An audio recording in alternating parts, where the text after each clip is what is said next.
Hi, this is Denise Matthew. I hope you're doing well. I'm back again to talk about the April 1st new moon, and this is going to be happening in the sign of Aries. From an astrological perspective, we've just started a new cycle, and this is our first new moon in Aries. So it really does speak to this idea of starting something new.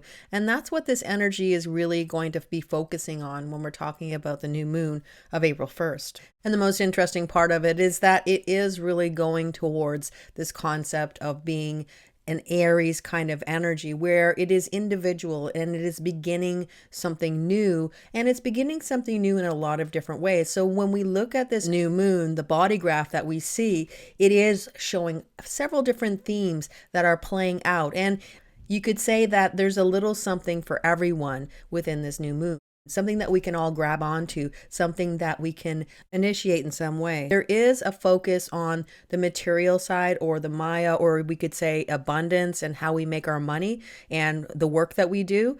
But again, there is other perspectives where we could be talking about how we honor our moods, how we honor where we are in the moment, whether or not we're allowing ourselves to go out when we feel like we want to go out, but also to stay in if we don't feel like we want to socialize. So it is about honoring the self, honoring the individual spirit, and honoring what you need in the moment, as opposed to feeling that you have a duty to do something based on the needs of other people. From the perspective of looking at each different planet and what lines they're in, we can see that pretty much every line is being represented. If we look at just the new moon and the earth, because they're always connected because they're in opposition, we know that the new moon will be where we have the sun and the moon together, and we're beginning some sort of a new cycle.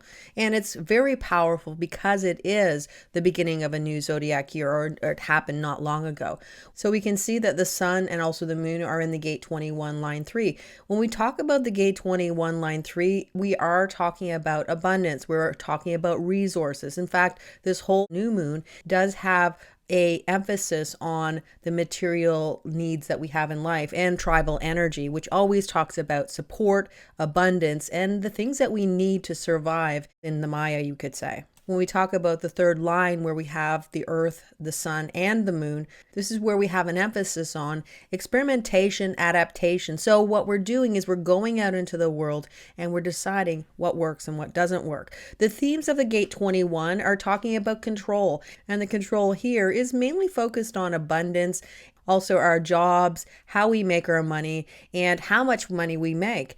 If we look at the gate 48, where we have the earth right now, the gate 48 line 3 is called incommunicado, and that really talks about this idea of potentially not having to go to the depths of everything, and simplicity being the key to the success of how we make our money. So in other words, instead of coming up with an elaborate plan for how we want to move forward, and this could be talking about starting a new business, this could be talking about unhooking from the hierarchy of work, for instance, where you're working under a boss and instead you're doing something where you are in fact your own boss, or you could be doing contract work. As long as the work's getting done, that's the bottom line. So we're looking at potentially, if you're looking to start a new business, if you're looking to leave a corporation or leave a bigger entity to go out on your own, or to go into something smaller, this new moon is definitely giving you the green light to say, yes, this is probably a good time to do that. And if we pull in the energy of the earth, and when we talk about the earth, we're grounding into the earth, or this is where we're manifesting something, where we're pulling something into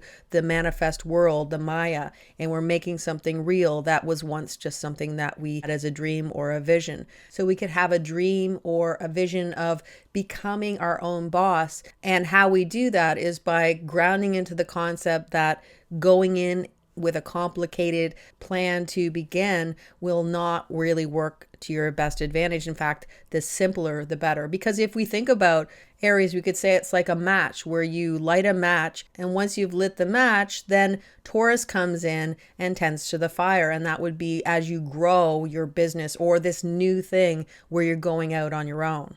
And to add the emphasis to this energy of the gate 21, where the new moon is, we also have Mercury, gate 21, line 1, and this is bringing an added emphasis to this idea of control. Now, as with all energies, there is a duality, and the duality with the gate 21 is being in control of the things that matter to you, controlling your money, your abundance, saving for tomorrow, having resources when you need them the most because you've decided to make a game plan on what you want to do with your finances. This could be a financial planner, or where you're really making sure that you have something to dip into tomorrow if necessary. So that is encouraging us to look at tomorrow, make plans for tomorrow, and to in some way maybe be a little bit more thrifty with our money and our abundance, so that we know that when tomorrow comes, we do have something. The other side of this energy can be to be too much in control, wanting to control other people, wanting to control the narrative, wanting to control everything in your life, which we know is not possible.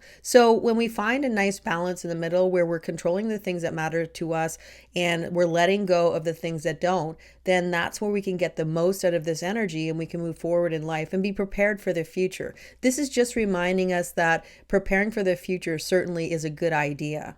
This also talks about respect, and in this instance, the respect that we get is when we are being responsible for ourselves and that we are controlling what needs to be controlled in our life, and we're not trying to control anybody else. We're being our own best authority, and by being our best authority, we're gaining the respect from other people because they see that we can actually get the job done and we don't need to be controlled by anyone else. We can do all the things we need to do without anybody telling us how to do it or when to do it.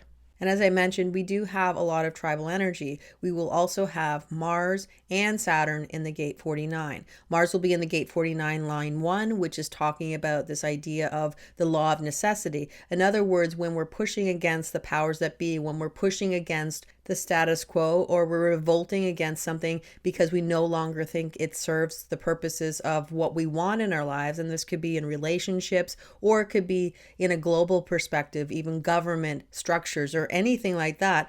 We're encouraged to revolt or have a revolution that actually matters. There is a reason for it. It's not just revolting just because we want to.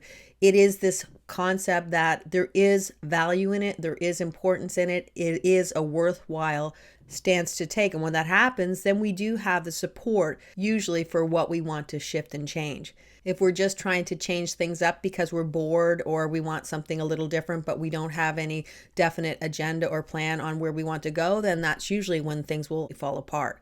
From a relationship point of view, this is also the concept that you may have laid out all the rules or decided what you can and cannot accept in your relationship.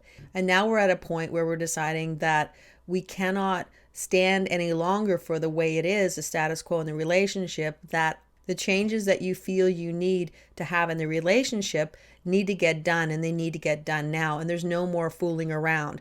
We could say in many ways, this is where we're drawing a line in the sand and we're saying, okay, this is how it has to happen. We can't go back anymore to where we were before. We need to move forward, and there's no more negotiation. From a global perspective, this is where we're talking about the potential to have a revolution and to have this agenda in play, but the powers that be are really not taking into consideration the general population. They're not taking into consideration the group values or the group need for support, and instead they potentially could be looking at a disconnect from what the people want and this need to grasp and hold on to power because it's about holding power, being powerful, and not really about the people anymore. And this can be where the people start to really get upset with how things are going because the agenda is completely biased to only a few people benefiting. We also have Venus in the gate 30 line 1. Now the gate 30 is called the fates. The fates are strategies that we use when life becomes a little bit rocky, and it's a way to get us back on track so we can reach the goals that we really want to have in our lives. So the overlying theme that we could get from this energy would be that when we're looking to find things in our life that we want to do for pleasure, or the money we make in our life, or how we bring in our money, like our jobs, our relationships, and if we're adding in the theme of revolution, the gate 49, where we want to have the changes in our relationships that we think we deserve, then this is where we're having composure when things are not going exactly the way we want them to go. So in other words, if life gets in our way, instead of getting angry about it, instead of trying to push against it, it's in our best interest to wait for things to become a little bit better, or the environment to get a little bit better. I like to talk about this as in you want to go fishing and you look outside and it's pouring rain out and you can't go fishing that day, and You can be frustrated, angry, and upset because your plans have been ruined, or you can have the composure, understand that there will be another day that you can do it, and the next time that it is available, then you go out and you can actually enjoy yourself rather than spending a lot of energy and upset in the thing that didn't work out well. Because eventually things will work out, and understanding that that is going to be the next path that you will get eventually. When exactly that happens, we never know. This is a reminder that the tides change, and even if things are looking bleak and they don't look as you want them to, life changes and things can open up, and suddenly the blocks that are in your path can be removed. And all you have to do to have that happen is, as the old saying goes, I do nothing and everything gets done. And the last theme that we can talk about with this new moon is this concept of honoring our moods, of being where we are in the moment. And that means allowing ourselves to do what feels right for us in the moment, as opposed to allowing other people to influence us on what we should and shouldn't do in our lives. This is where we're being our individual self, going to the beat of our own drum, and allowing our expression of who we are to guide the way, as opposed to always feeling like we're being controlled by how everybody else feels we should act. And this is just reminding us that we have the right to allow ourselves to be exactly who we are, to have our own authority, and to express it the way it feels the best for us. Well, that's it for the transits of the new moon. I really hope you have a wonderful new moon, and I will be back again soon. Until then, take care, and I'll see you again soon. Bye for now.